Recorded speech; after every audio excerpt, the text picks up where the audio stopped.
Now, I've been practicing with the Tiggy Wiggy there, and I can quite honestly say that right now, my welding, but it's not going to stop me, because how else do you learn? How else do you get better?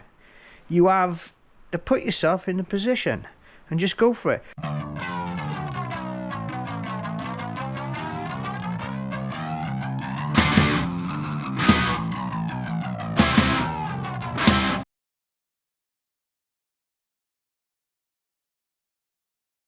Next on the agenda is this bad boy.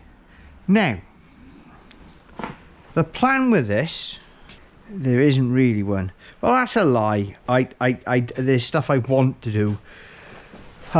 Whether I can do it or not is another thing. This, you'll notice, does this. Now, at this point, I could fit my back box to this, and we would have no more said about any of it, because I would just fit on there like this. Oh, well, it should, it will. We wouldn't notice a thing. However, you'll obviously notice as well that this is a lot thicker than this, meaning that this becomes a restriction point. Now, I'm not sure I see the point in going to the, you know, changing from that to this if you're just going to cap it off like that. How does that change things?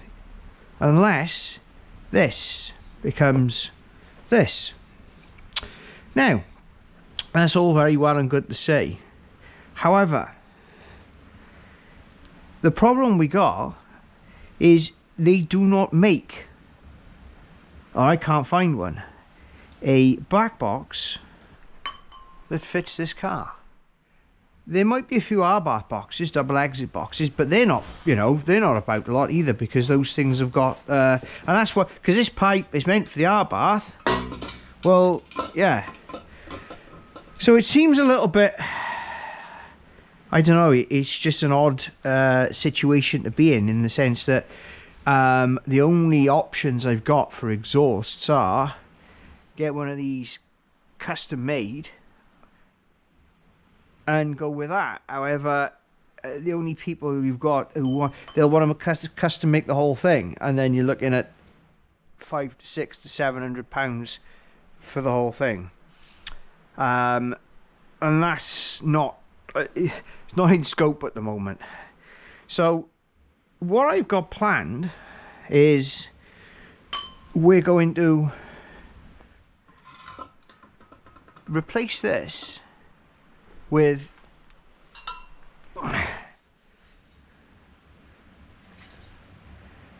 new pipes and get this on there and make that, so modify this to be this diameter. That's 2.5 inch, or well, that's the American, the colonial size. It's actually 63 millimeters.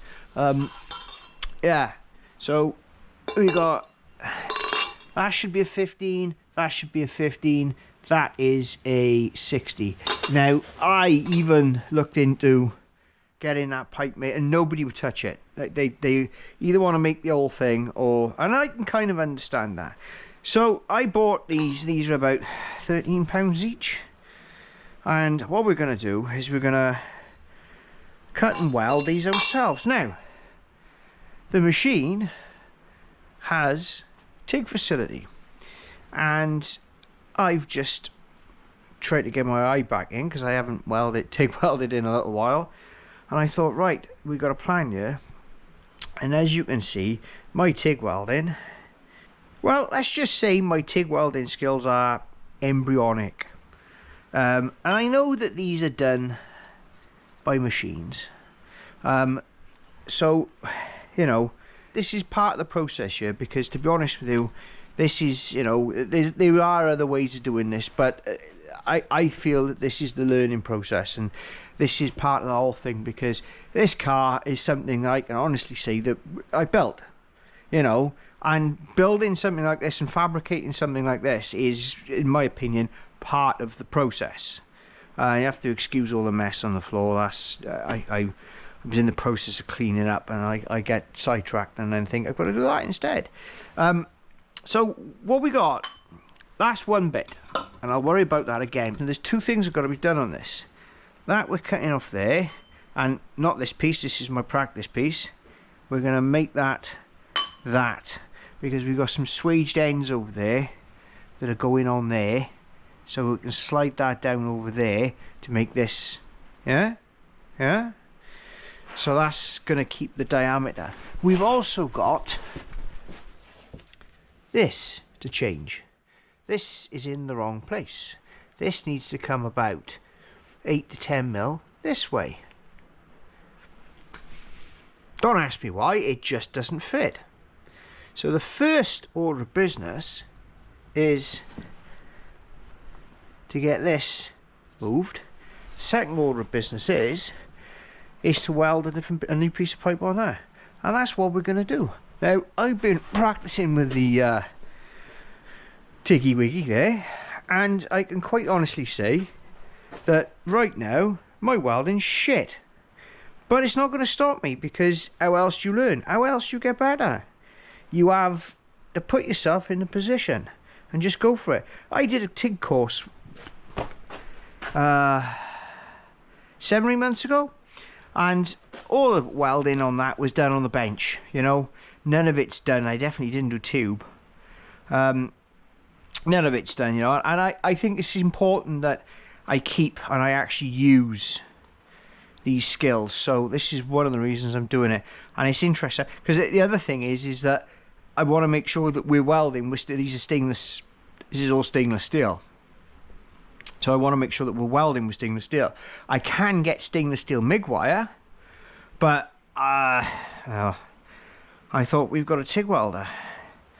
Let's do it like that. And I did start to dial it in better right towards the end there whilst I was on. I thought, you know what?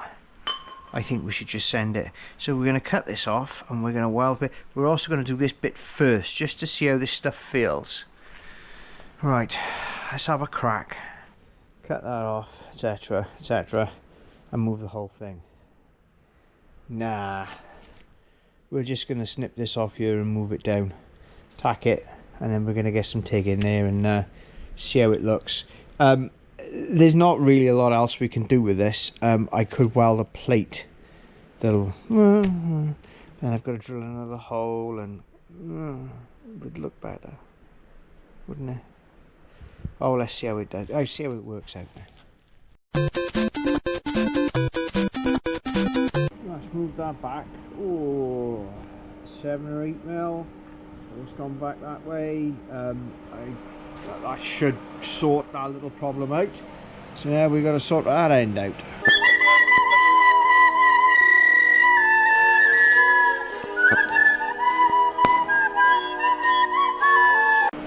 So we got a nice little piece tacked on there. It's do the job nicely. So let's see if we can make a complete and utter hash of this.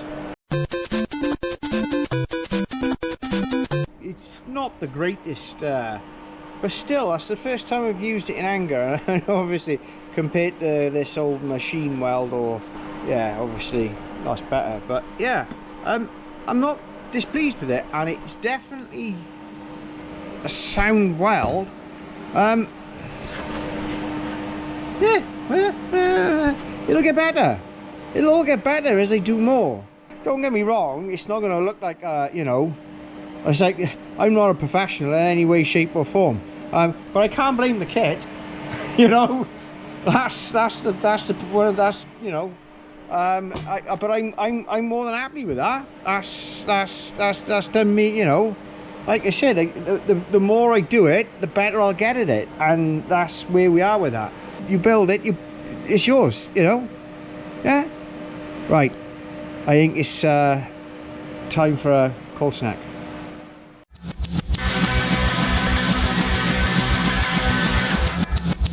Oh, you know, it's still here. Yeah. So the plan for today is this has got to go, because this is just, it's just going to give us crap. You know, I'll be replacing it with that. And I did ask for a non-slitted one, but they sent slitted, so that's going to be welded onto one side, and then we'll clamp, probably using that clamp or one of the others, to fill in the because I think I prefer these, you know, especially when you can take out one side, at least one failure point. So we'll take that onto there properly, as one pipe, and then we've got, you know, we've got the flexibility of having that joint in there. If it gives us crap, we'll just take it out and or weld it up. It doesn't matter so much, because you can get this pipe in and out in one go. Not sure how this is, because it's like this weld is a bit dirty. It's got a bit of oxide. I don't know how that's or what's contributing to that. I know that these might be 2 grades of stainless steel. It might be the rods. The rods were cheap.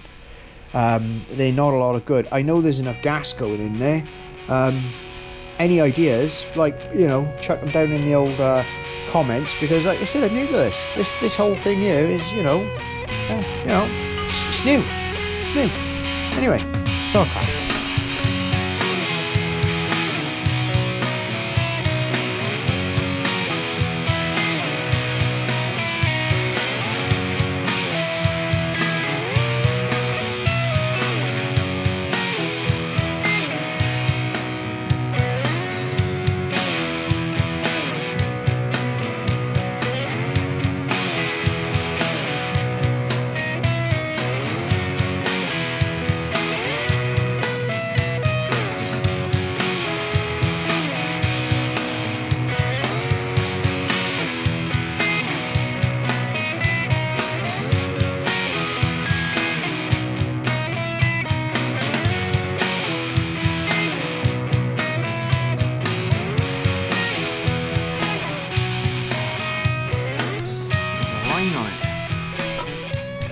Just as well, because I forgot there's a line on the box as well, so let's got a line up there, which means that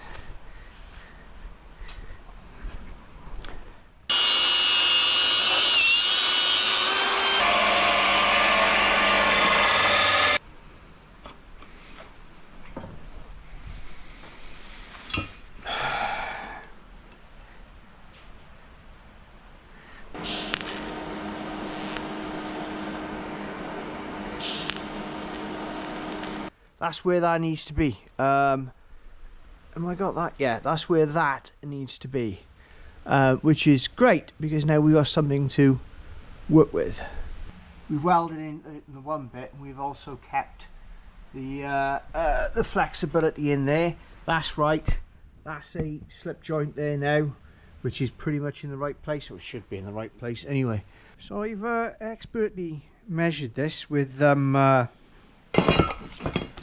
yeah, with these, and it's come out like that, you know, and I've even got a line round it to make sure it's, you know, straight. Now here we go. I even got a newish. It's not new, but it's newish. I mean, it was newer than that one. Disc on the wheel of death here, and we're gonna try not to cut our fingers off, because that happened the other night as well, nearly. This is not the tool for this.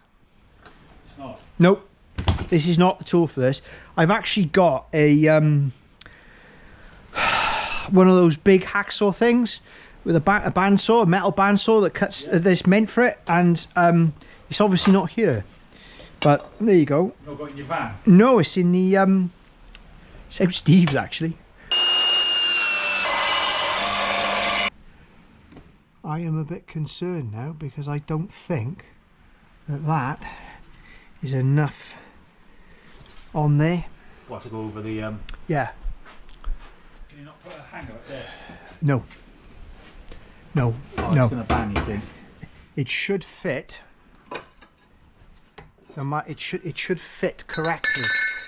It should fit fine.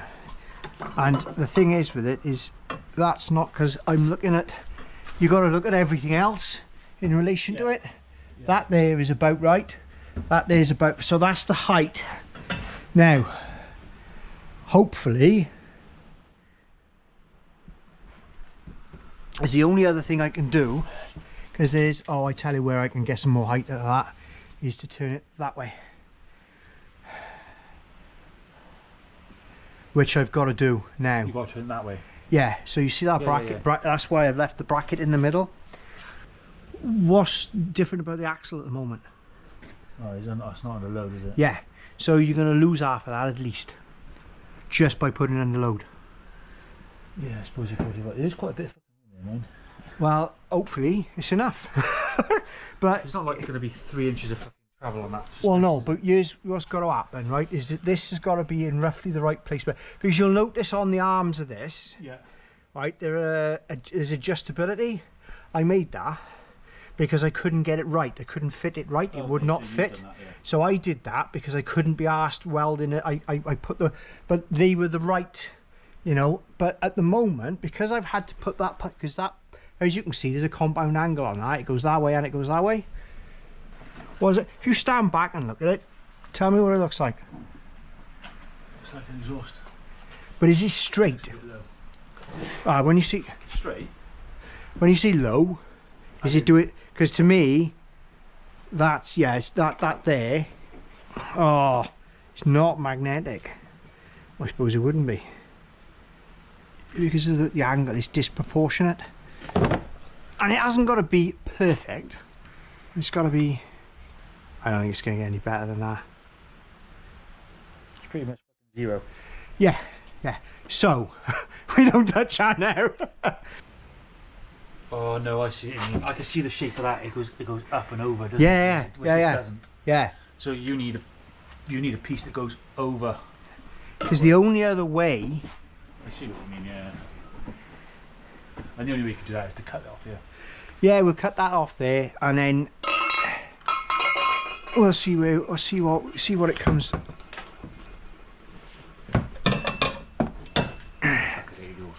Oh, I hate doing exhausts full stop. Yeah. So what we're going to do is we're going to cut this off about there, and we're going to cut that off about so that there. That's not welded yet, is it? Tack, yeah. There's three tacks on here. I see what you mean. Yeah.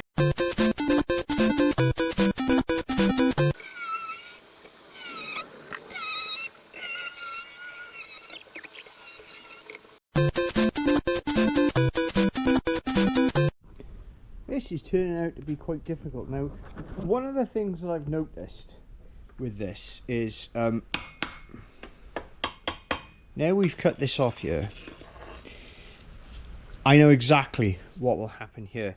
Is that there, which was originally held in place by the, it's you can see that there. That's going to rattle loose, 100%.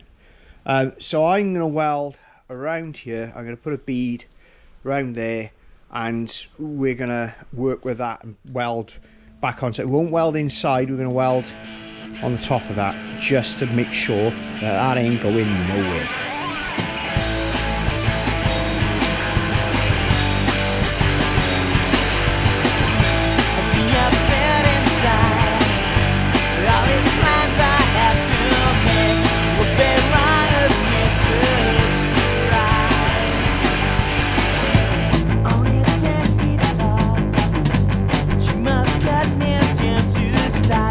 Yeah, it's thin up here, oh yeah.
go.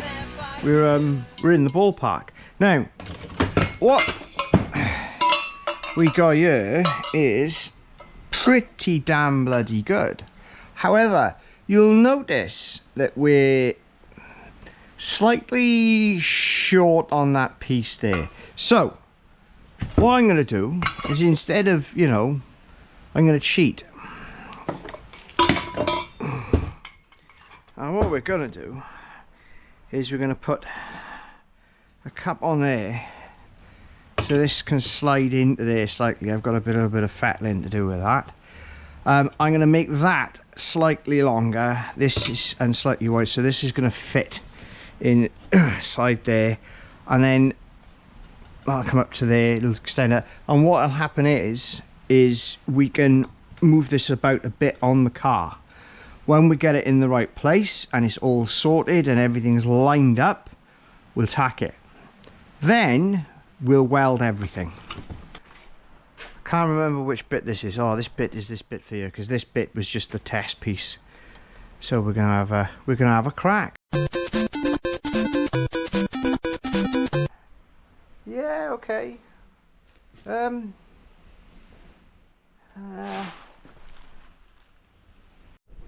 So she's on the deck.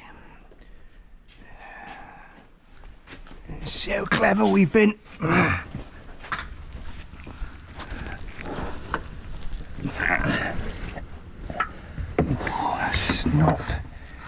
That's not great, to be honest with you. That is too close. So what we've got to do now is take it up on the back. Bollocks!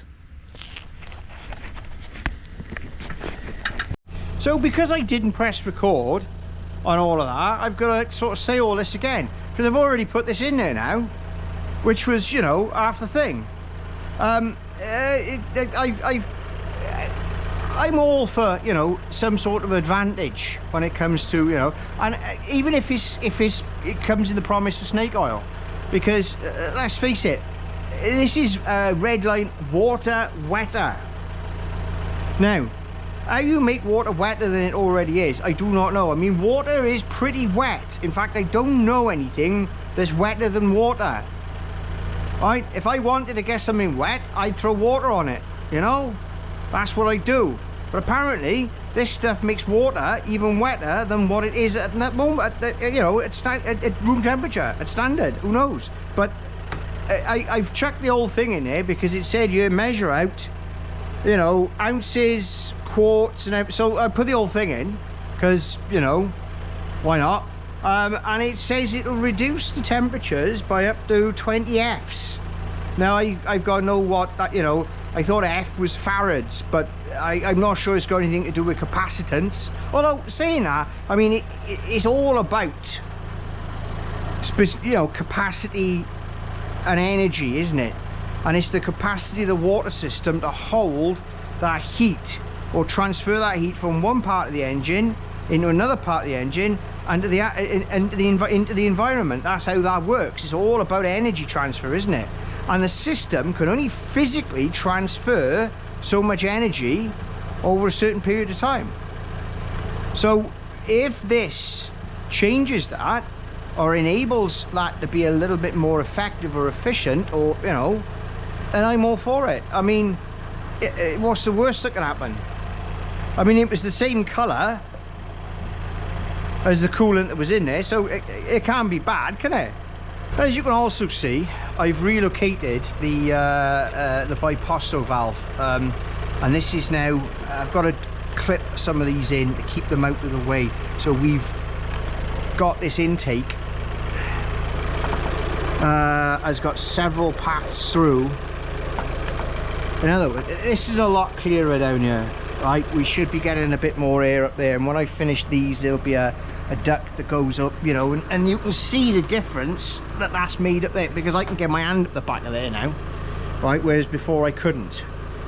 So that's a massive gap that's opened up there, which can only be a good thing for getting air into there. I haven't checked what the temperature differential is between the two or anything, at the moment because, you know, we've got other things on. But I'm going to run this up, let it get a bit of heat in it, get the heaters working, just get it all through the system, and then I've got to get back on that exhaust.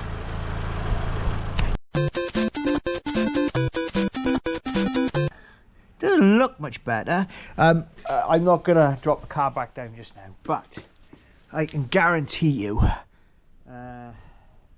that is sitting now probably about 15 mil better up when it's down, and I've achieved this by bending that bracket there, moving the pipe about 5 mil that way by taking a tiny sliver off the one end of it and moving it. I've compared this to the before and after and everything else, and honestly I can't get over how well I got the shape. The difference being is the pipe is obviously a lot thicker, and perhaps I didn't allow for that as much as I should have. And it's quite funny because I was looking at the pictures of the car when I built it originally, because I rebuilt this from scrap basically,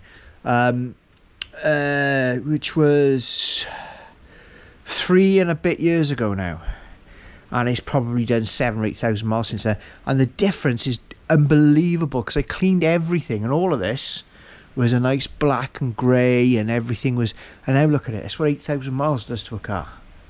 You know, that's crazy, isn't it?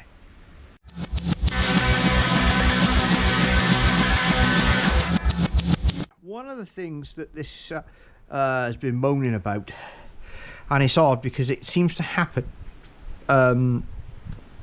it's random for a start, because when we brought it up in here, and it hadn't done it before, but when we brought it up in here, it came up with an ABS fault, which is interesting.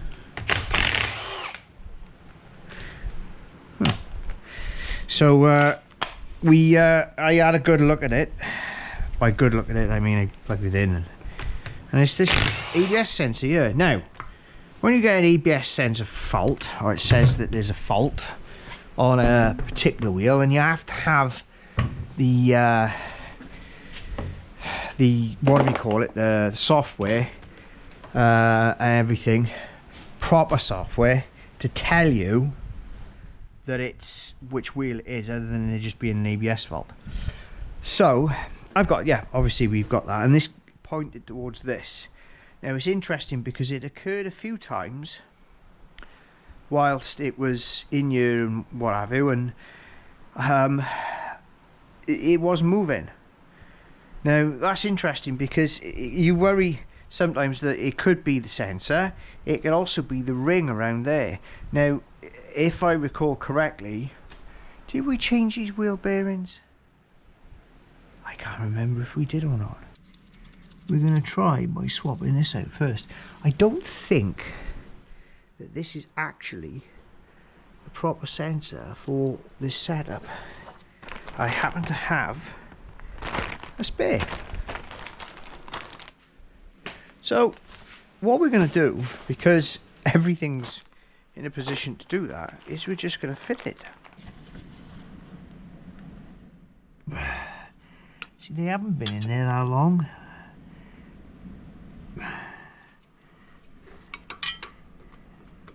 You've got to be really bloody careful with this.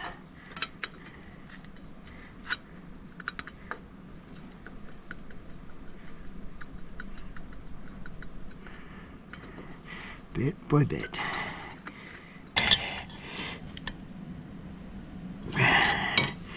We might have a little bit of purchase on it. No. Oh, there we go. There we go.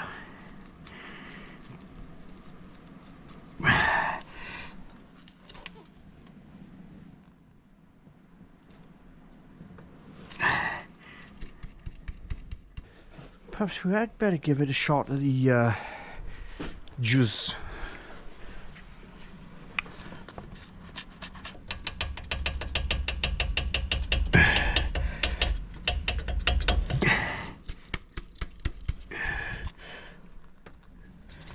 No. Okay. Yeah, it's starting to move now. Yeah, here we go. There we go.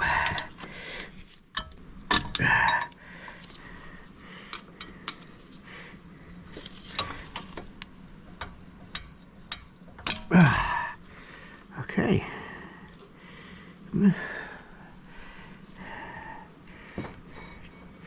I can't see any issues. So we got one of them. I go as far to say that this particular that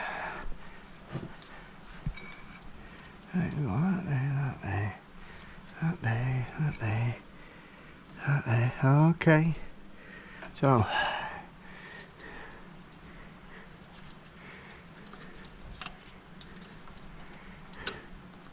and that's the difference. So that one that was on there was an original Panda one by the looks of it.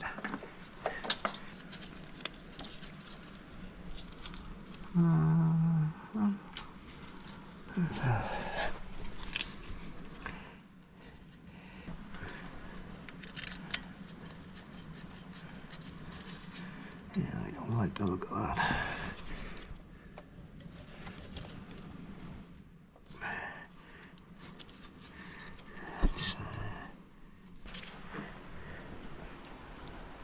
Right. So, there's only one hole up there, so it's got to be going there.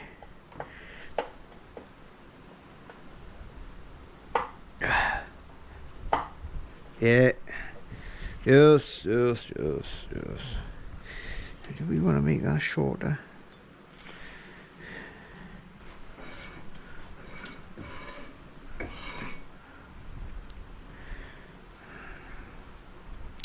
It appears to be working.